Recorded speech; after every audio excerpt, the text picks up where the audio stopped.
In October 2022, archaeologists hit something soft in the desert sand. They dug, and what they pulled out of the ground changed Egyptology forever. The first pharaoh's tomb discovered since Tutankhamun. But that's not even the strangest part. The strangest part is what was missing inside. Imagine being buried for 3,500 years, and someone steals your body. Not your gold, not your jewels, your actual body.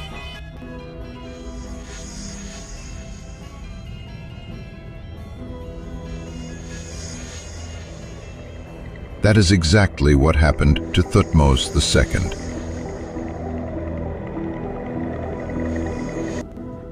A pharaoh so powerful he married the most ambitious queen in Egyptian history. Gone, erased, until now.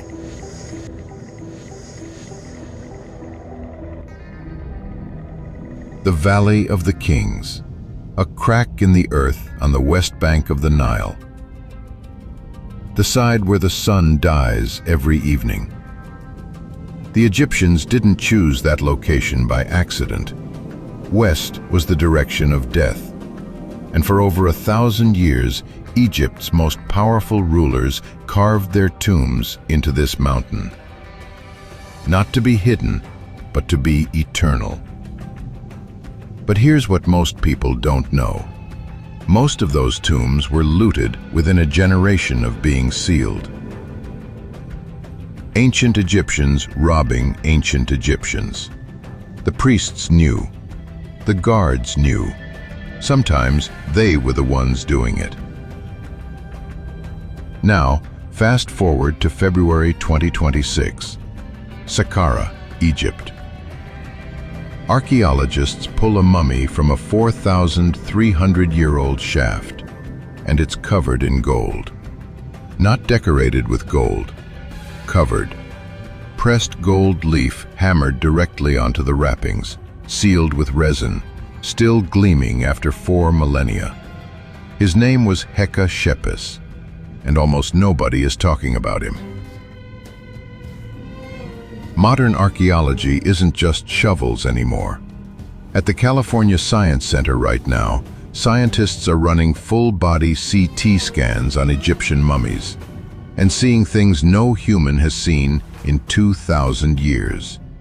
Broken bones that healed, diseases that killed, the age on the day they died, written in their bones like a clock that never stopped. And in January 2025, Penn Museum archaeologists found a royal tomb buried 23 feet underground at Abydos. A pharaoh from a dynasty so obscure, history forgot it existed.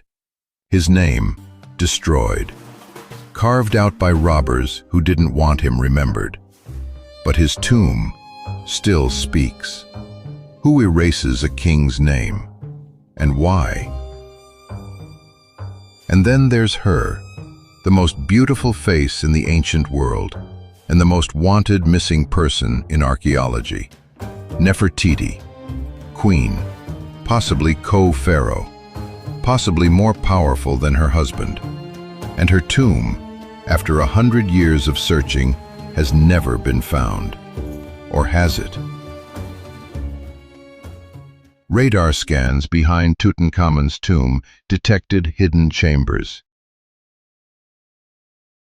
Egypt's most controversial archaeologist, Zahi Hawass, said in December 2024 that she would be found in 2025. She wasn't. But the scans didn't lie. Something is back there. And whatever it is, they're not telling us yet. Here's what hits me every time I think about this.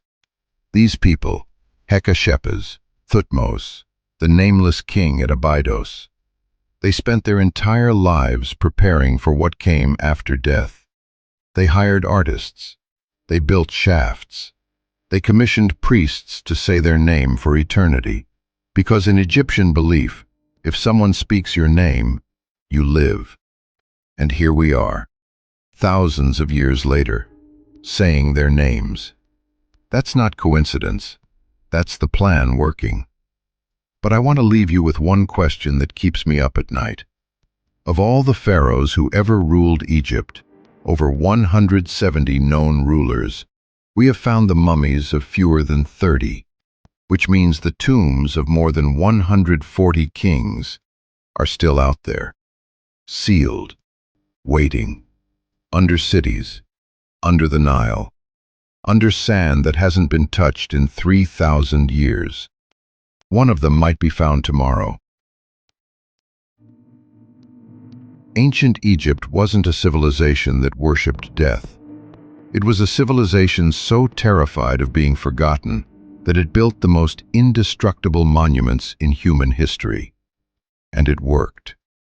3,000 years later, we are still saying their names, still opening their doors, still asking, what else did they know?